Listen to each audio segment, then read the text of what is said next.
People whose NDAs have expired, what secret can you finally reveal? If you are ever with an elderly loved one and they get a Medicare call, hang up right away. I worked at a company in downtown Chicago this last year that were absolute slime balls. All of these young agents scamming old people, promising something about this new upgrade to their insurance, when really they were just taking them off their plan. A lot of these people have Alzheimer's disease, and we would get POAs calling in to say that we took their mother/father/aunt off a plan, and now they can't get back on it for an entire year. I finally quit because it was so horrific what we had to do to our elders to get a paycheck. I personally tried to do everything I could to not be slimy, but at the end of the day, the whole job was just screwed up. I took a man off his plan and was going to have him start a new one the following month. He didn't have his medication list on him, so he told me he would email it to me. He finally emails me a list of at least 20 medications. One of his medications that was covered for like $20 on his plan would go up thousands of dollars on the plan I would put him on. I called him back and spent 2 hours canceling what we had signed him up for. I still feel horrible to this day. Imagine if he forgot to send me that list of medication. Listen to me, as a past Medicare advisor, do not let your parents, grandparents take these calls. Medicare Advantage plans are screwed up, and Medicare advisors are 20-something-year-old kids who will do anything to get them taken off of their plan. Well, it's a pretty strong PSA to start out with, huh? Medical scams are probably some of the absolute lowest scams out there in the world. I hate it so much. Thanks for the public service, OP. Letting us know, not doing that job. That job is not a public service. Hey guys, we have a new channel where we go over very in-depth stories. Whether it's a Karen on the loose or a story about a mother's perspective on her husband throwing out their daughter's ashes. The link will be in the description. Make sure to subscribe to the new channel. Story 2. When I worked for state IT, we weren't supposed to provide details of what hardware was being used or operating systems. In the 90s, I took an old server, souped it up, and put Linux on it to run our networks. This was pretty radical at the time, because everyone else was using something proprietary, like NetWare, and I was able to deliver services for free, email and Samba, that they were paying out the nose for. The NDA wasn't about security. It was about keeping how much money they were wasting under wraps. Story 3. During my geology PhD, I visited the site of a proposed waste disposal site. A preliminary geographical survey identified a strange anomaly. A deep linear feature trending to the south-southwest. Looked like a buried river valley. The site needed investigating for an environmental impact statement/report, part of the planning application. My access to the site and investigation included an NDA. I couldn't publish anything about it until after the rubbish dump was built, and a 5-year stay was put on my thesis. Access was restricted to only a few people. My PhD supervisor also thought the anomaly was an ancient buried river valley, perhaps a few million years old. This is exactly what the people who wanted to build the rubbish dump wanted to hear, as they could absolutely not put a rubbish dump over or near a karst feature, dissolved limestone. Contamination could leak into the groundwater. We drilled into the center of the anomaly in 2003. We encountered peat and gravels, then 40 meters of clayey lake sediments, then some more gravels, but then we found 65 meters of hard clay. In fact, 2 layers of clay, 40 meters of orange clays, and 25 meters of white clay. We hit limestone bedrock at 128.32 meters depth, 33.3 meters below sea level. The hard clays were left behind after the limestone dissolved. It was karst, a type of karst called a pocket deposit. They were also found in the UK. The clays were used to make pipes, pipe clay, and cheap pottery. They were around 15 million years old, judging by the fossil pollen and leaves they found. By the time the stay ended, the rubbish dump was built close to the anomaly, where it absolutely should not be. Story 4. When a pharmacy's stock of medication expires, they can't just throw it away, so they hire pharmaceutical waste disposal companies to take it away and dispose of it properly. The pharmacy I worked for bought expired medication and supplies under the table from one of these disposal companies and resold them at full price. Edit. Naming and shaming would be complicated, because the business operated under a constantly changing chain of mail-order pharmacies. When insurance companies would get enough complaints about one, they would deny coverage, at which point patients would be shuffled to another pharmacy in the chain while the impacted pharmacy quietly closed and reopened under a new name. The good news? They were busted and folded pretty quickly under the weight of having to operate like an honest pharmacy. Company in question is no more. Story 5. I worked in the auto industry for a respected and highly ranked luxury brand. As a manager, we learned from corporate to teach the employees how to solicit a positive review, or, more importantly, how to dissuade a negative one. We were using tactics that are beyond immoral and borderline illegal. A personal favorite of mine was having to meet with a disgruntled customer, personally accept all of the blame for whatever shortcoming, real or imagined, and tell them that the negative review will only affect the low-level employee that was in their corner the whole time. Then offer them some freebies and excuse myself so the other employee could apologize. 99% of the time, the customer would take the employee's side and leave them a positive review. Occasionally, they called corporate to complain about me, which did absolutely nothing. They wanted those negative phone calls as long as the actual online/mailed review was positive. Additionally, we would call people in for a free oil change, tire rotation, free floor mats, etc., and replace parts that were suspected in auto acceleration faults. They were trying to fix as many cars as possible to avoid a recall and bad publicity. In that case, it still did become a big news story. The SUVs with a known defective engine that broke just outside of warranty did not become a news story. Seeing people brag about their amazing car based on ratings still makes me cringe. If you use ratings and reviews of vehicles to select a brand of car, don't. Most of them are skewed and exploited by certain manufacturers. Yeah, just being online in general, I've kind of learned to not trust reviews for anything.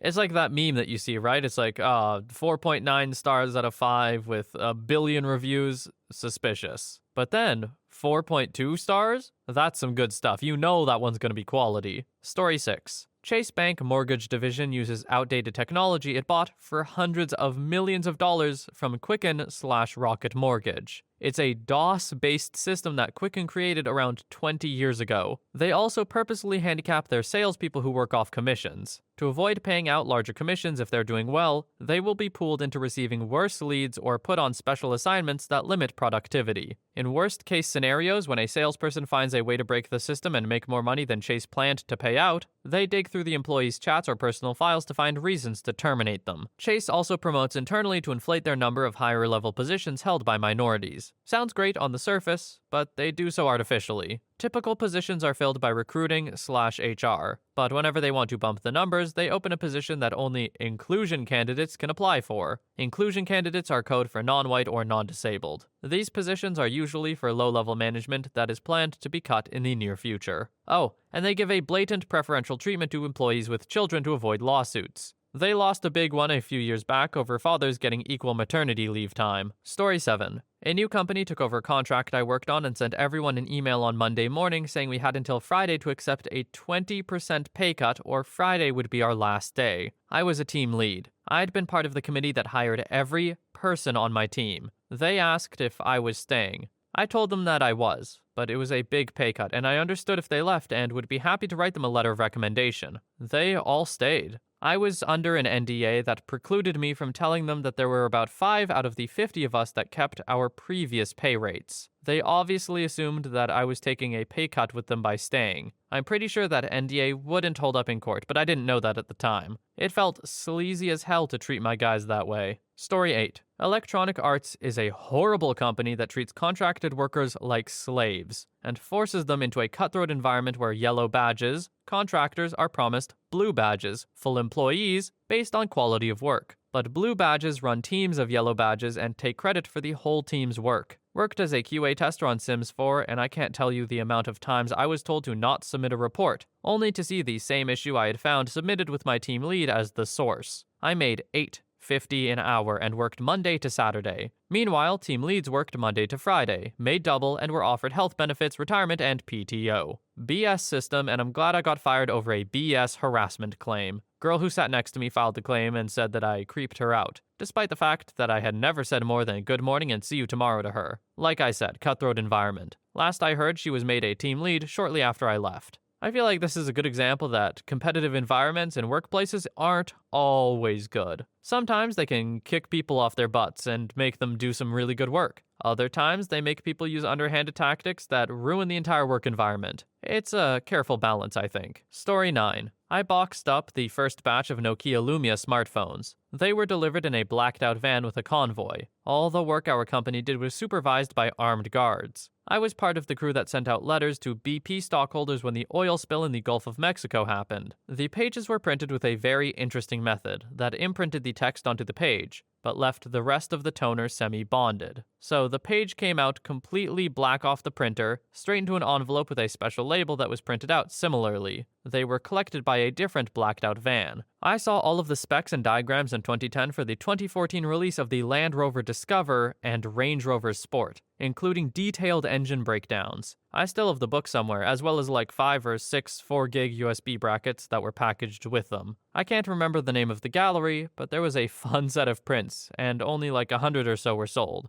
The one that sticks with me was a lady lying naked with what looked like bolognese on her, topped with a raw egg. The print sets sold for like 10,000 pounds a pop, and I had a set just chilling in a box. Something like 3,000 sets were printed and only the best ones went out. Working for a printing company was pretty good sometimes. I've never considered the fact that printing companies do get to hear a lot of stuff before it happens, or before it goes public. Cause yeah, they're the ones who print it out. Makes sense that they would have to sign a lot of NDAs and stuff. That could ruin a lot of secret projects. Story 11. That Facebook is every bit as horrible as people think it is. What struck me most is the culture of silence there. You cannot openly talk about concerns of the effects of Facebook as an engineer without vague references of it showing up in your performance reviews. Perhaps people have a more comic book style evil corporation in mind, but Facebook coercion happens with performance reviews, strict metrics chasings, and not talking about the broader implications of those metrics. Take, for example, chasing the average session length metric. In effect, how long you're likely to stay on Facebook at any given time. It seems innocuous at first, until you realize that this is where radicalization and spread of misinformation happens. Because as it happens, what keeps people's attentions the most effectively is sensational posts and polarizing posts, targeting people's outrage. Not only does this give you a skewed view of the world, but it rewards the people spreading misinformation and rage bait. It's not that Facebook inherently plans to maximize people's outrage, it's just that their metrics chasing makes them the most money by finding these patterns. Then, like I said, it's awfully convenient to just stay silent and count the cash. It's the pinnacle, in my experience, of the banality of evil. Story 12. What really happened at Minot in 2007, regarding 6 temporarily lost nuclear weapons. But that's the only area my NDA has lapsed. Former 2W2 who worked for the 5th Bomb Wing and 91st Space Wing. I was not in the BW at the time as I was in the W78 program, but basically the report is out now and thus my NDA lapses there. I recall hearing the news that followed. The unbelievable chain of custody failures could have been stopped at several different points. But at many of the points, laziness took over. There is a certain method for visually determining what you have loaded in the pylon, and person after person after person basically said, "Nah, we're good." The following crews missed it. AGM maintenance crew, breakout crew, transport crew, munitions control, my former post, pilot navigator, and flight officers. This was a monumental screw-up up and down the board. We literally lost our certification status, the entire wing, all of us. Barksdale's 2W2s had to fly in immediately and literally do our jobs for us for some time. Now, what happened afterwards is still protected, but this was a very bad moment that in other circumstances could have been accepted as an act of war. Edit. Okay, it was pointed out that the jargon wasn't very clear. Very simply, 6 nuclear weapons we temporarily lost and unsecured. When you have a live warhead, you must secure it in specific ways. Also, to determine if you have a live warhead, you look in specific areas. Those specifics are still a matter of classification, hence why I'm not detailing those. Basically, all the crews, from the people who open up the vaults, to ground transport, to flight crews, didn't check to see if it was live or training. After it was discovered, the entire squadron lost certification status, meaning we weren't even allowed to work on our own weapons. I was going to say something about the jargon. I'm like, I don't understand what half of this means, but I think I get the idea. The TLDR was incredibly helpful here. Seriously though, that's horrifying. That is truly, truly scary. At any point, one of those could go off and level an entire huge area where people probably lived. That's bad. That's not very good. Story 13. 99% of the time when you go to a car dealership's website and click the box to chat with a representative, you're actually talking to a person in an office nowhere near the dealership. Almost everything you ask already has a canned response for it. Where I worked, our entire job was to get your contact info to send to the dealership so they could contact you on their own time. Even if you asked a simple question like, "What's the mileage on this truck?" we had to say something like, "I'm having trouble getting that information. Let me get your phone number and email address and I'll have a salesperson get back to you with the information." I got fired from there because I refused to engage with the scumminess. If someone asked a question and I knew or could find the answer, I would just tell them. Sometimes people just want to browse and don't want to be hounded by a salesperson to buy an overpriced POS car. I'd say the company I worked for, but last I checked, the boss I had there used Reddit. Story 14.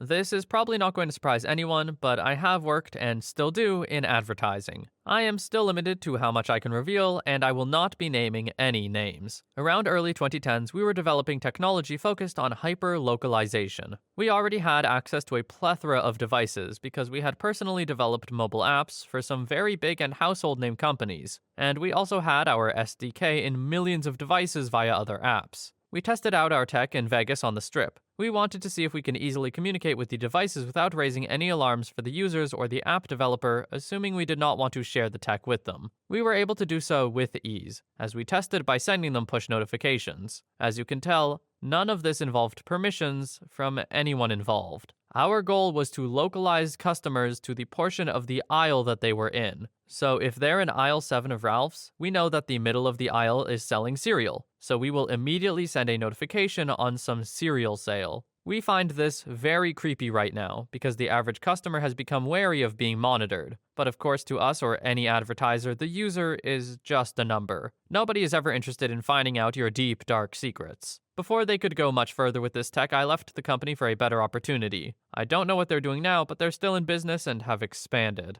I don't know about you guys, but if that happened to me, I would be more freaked out than anything and would be de-incentivized or disincentivized. I would want to buy it less, is what I'm saying. Just because I don't like the idea that my phone knows exactly where I am. Even though, obviously, that's going to be the case a lot of the time. Story 15. Remember that giant robot fight between the US and Japan? The US team, Megabots, spent 2+ years and $2.5 million prepping for a real fight. Once our 2 robots arrived in Japan, we were informed we now had to stage the fight, or otherwise they had found some loophole that would have allowed them to pull out / not allow us to use images of them. We immediately found out why. Their robot looked great, but essentially was foam covered in sheet metal, so due to pride, we weren't able to actually fight as it would have been a bloodbath. One of the Megabots founders put up a video explaining exactly what went down on our YouTube channel once NDAs expired. The company folded anyway, and the lackluster duel was the main reason for that. Do you know how hard it was to see the response from communities like this one when everyone on the Megabots team also felt duped? We know we let you down and couldn't do a damned thing about it, outside of trying to fight our 2 robots against each other in a real fight, which ended up being pretty badass. Glad we got to do that at least once before it all came crashing down. Story 16. Home Depot's cabinet makeover program is overpriced and chances are you will be out of contract when you need something fixed. I had a customer get his countertop replaced and he was without a countertop for 5 weeks. An 80-year-old man. The service team told him, "You look pretty handy," and to rig up some plywood to use. I had a customer get the wrong top installed and my sales manager didn't care. If you are a sales rep, you get a company car, so you can drive 2 hours to your 8 a.m. appointment, and an iPad so you can type up corporate busy work reports about appointments and answer angry emails and phone calls from customers after you get home at 10 p.m. Story 17. I worked for Heartland Dental. You have probably been to a Heartland Dental office, but you wouldn't know it, because all of their offices have different names, like Montvale Dental or The Dental Group. They do this so when one of their offices gets caught in a scandal, and that happens often, the whole company doesn't get affected. They take dentists that either just came out of dental school and don't have enough money to start their own office, or they're a dentist who has a bad reputation, so they relocate them into one of their offices. These dentists work on commission and bonuses, so we would get monthly numbers we would have to hit. So the biggest moneymaker in dentistry is crowns, because insurance pays us the most for them. So we would have to sometimes hit 100 crowns a month. It's rare that we actually saw that many patients that needed crowns. So let's say you needed a filling or you had an existing crown. The doctor would say instead of that $125 filling, that you needed a $1,500 crown. And if you had an existing crown, our doctors would say that there was decay under it. And if you had an existing crown, our doctors would say there was decay under it and it needed to be replaced. I heard corporate representatives urge our doctors to do this. One of the worst companies I've ever worked for. So we start with a medical scam, and as such, we end with a medical scam. Upselling in dentistry is not something I thought I would have heard about, although this is technically worse than upselling, I think. I don't really know, but it definitely doesn't sound great. Convincing people to spend more money than they need to just so you can hit a monthly number, ugh. Also, a dentist who works on commission, if I found out my dentist worked on commission, I would never go there again. I don't think any medical worker should be working on a numbers-based pay system. That sounds like a very, very bad time for all involved. Anyway, thank you so much for watching. I hope you learned something from these insider secrets. I hope you have a wonderful day or night wherever you are, and I'll see you in the next one.